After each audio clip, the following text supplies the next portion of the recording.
Olá, hoje nós iremos apresentar o nosso artigo, tem como título Estratégias para a Redução da Retração, uma revisão. Esse artigo se trata de um artigo de revisão bibliográfica e os autores que desenvolveram esse material foram o José Ricardo, eu, Pedro Henrique e a professora Valdirene.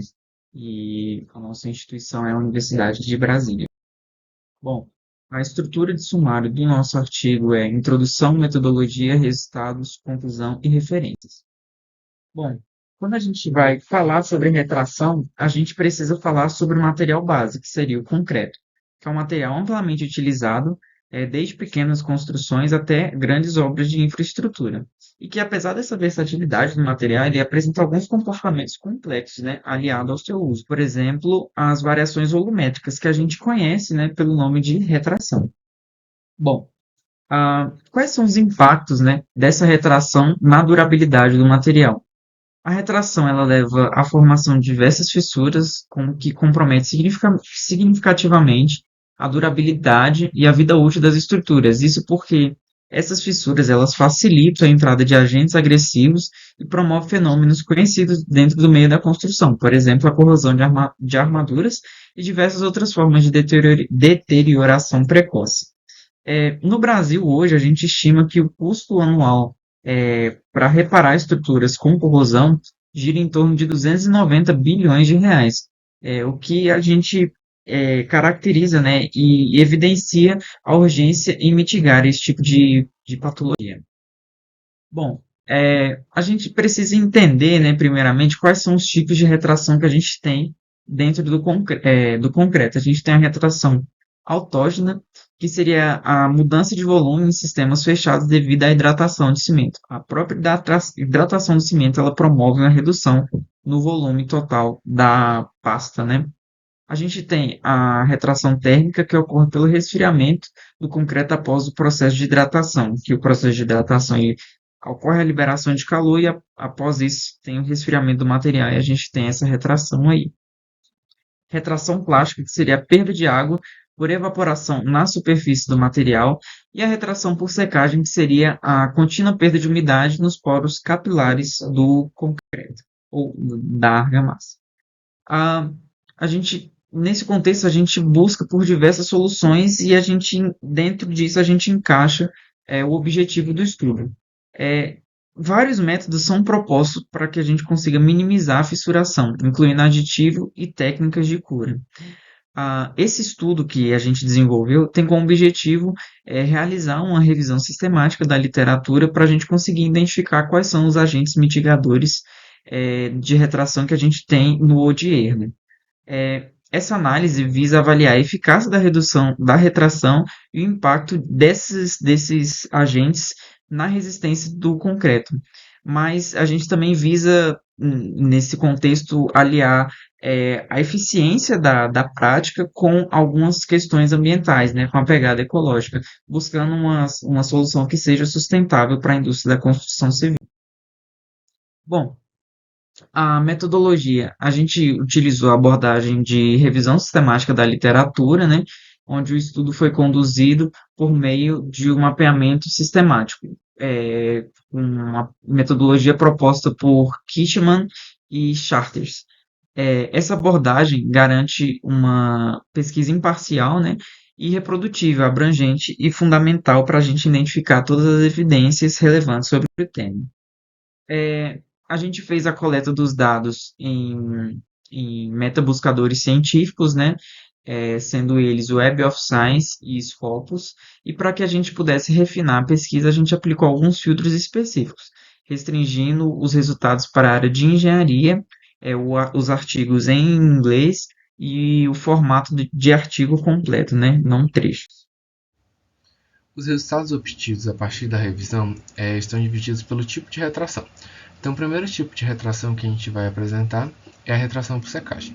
Os melhores resultados obtidos foram com a cura em temperatura elevada, que gerou uma redução de até 70% da retração, porém, houve uma queda na resistência à compressão entre 35% e 45%.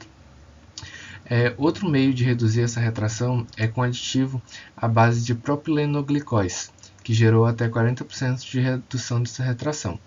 a gente também tem destaque para o agregado leve saturado, junto com o aditivo redutor de retração, que gerou 17% da redução da retração e um aumento dessa resistência à compressão.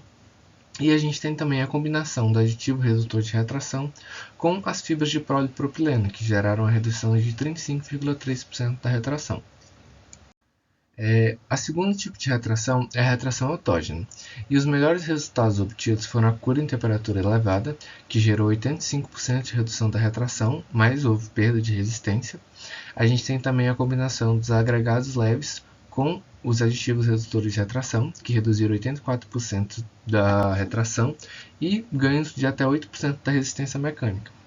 E a gente também tem destaque para as fibras de aço e polipropileno, que aumentam o módulo de elasticidade, auxiliando na resistência à retração, e biochar e aditivos expansivos também mostraram um desempenho positivo. Já na retração plástica, a gente tem que os melhores resultados obtidos foram por meio da combinação do subplastificante com o aditivo redutor de retração, que gerou até 85% de redução dessa retração. A gente tem também o SAP, que são os polímeros superabsorventes, combinado com as fibras, que geraram até 36% de redução, mantendo a resistência estável. Porém, nenhum estudo mostrou simultaneamente a redução da retração plástica e aumento da resistência, como foi relatado nos outros tipos de retração. Por fim, entrando na retração térmica, a gente encontrou poucos estudos disponíveis a respeito desse assunto na literatura. Os dois artigos que a gente encontraram relataram reduções de 20% e 50% dessa retração, utilizando parafina e óxido de magnésio e aerogéis de polimida, respectivamente. E também a gente observou uma falta de dados sobre os desempenhos mecânicos. Os estudos avaliaram apenas a redução dessa retração, sem considerar o impacto disso na resistência mecânica desses materiais.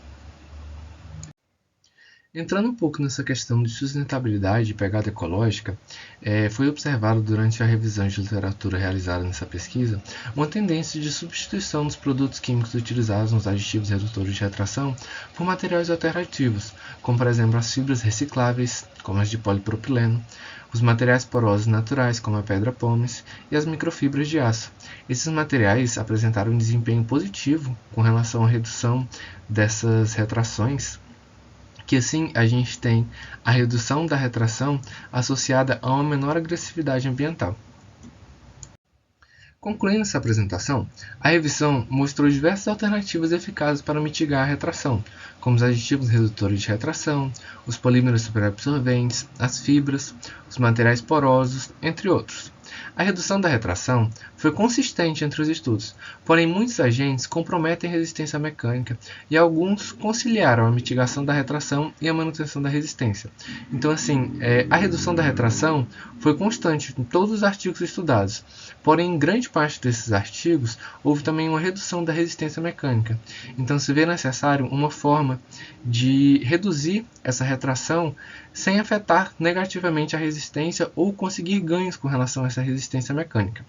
Observou-se também uma tendência atual pelo uso de materiais menos agressivos ao meio ambiente e uma busca por teores otimizados de adição e técnicas com baixa pegada ecológica.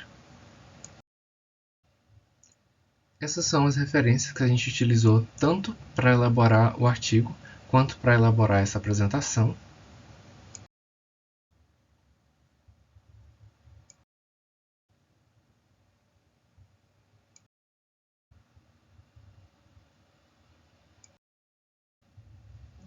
E gostaríamos também de agradecer a todos pela atenção durante essa apresentação.